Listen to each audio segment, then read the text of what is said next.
Hi, I'm Cindy. This is what Easter is all about. This is a reading of the Crucifixion of Jesus Christ. But that's not all of the story. This is from chapter 19 and chapter 20. Later, knowing that everything had now been finished, and so that Scripture would be fulfilled, Jesus said, "I am thirsty."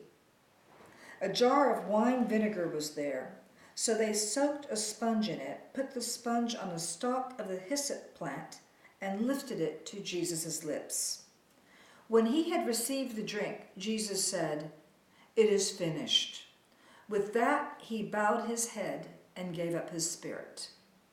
Now it was the day of preparation, and the next day was to be a special Sabbath. Because the Jewish leaders did not want the bodies left on the crosses during the Sabbath, they asked Pilate to have the legs broken and the bodies taken down. The soldiers therefore came and broke the legs of the first man who had been crucified with Jesus, and then those of the other. But when they came to Jesus and found that he was already dead, they did not break his legs.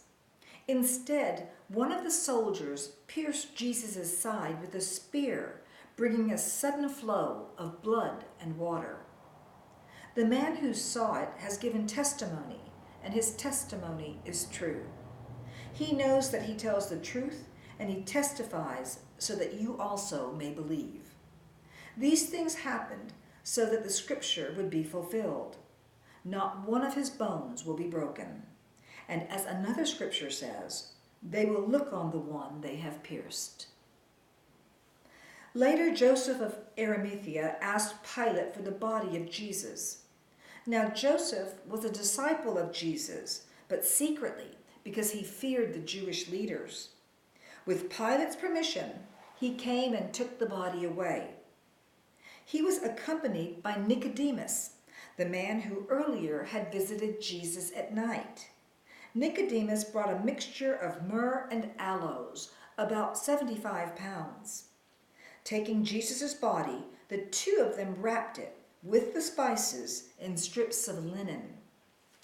This was in accordance with Jewish burial customs.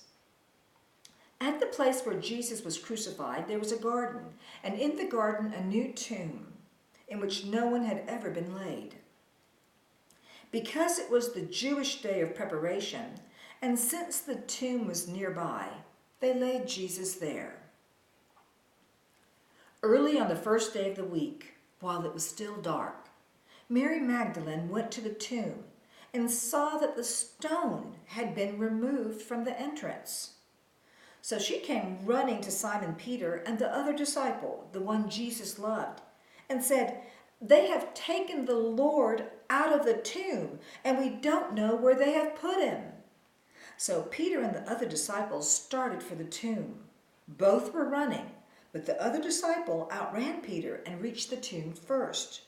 He bent over and looked in at the strips of linen lying there, but did not go in. Then Simon Peter came along behind him and went straight into the tomb. He saw the strips of linen lying there, as well as the cloth that had been wrapped around Jesus' head.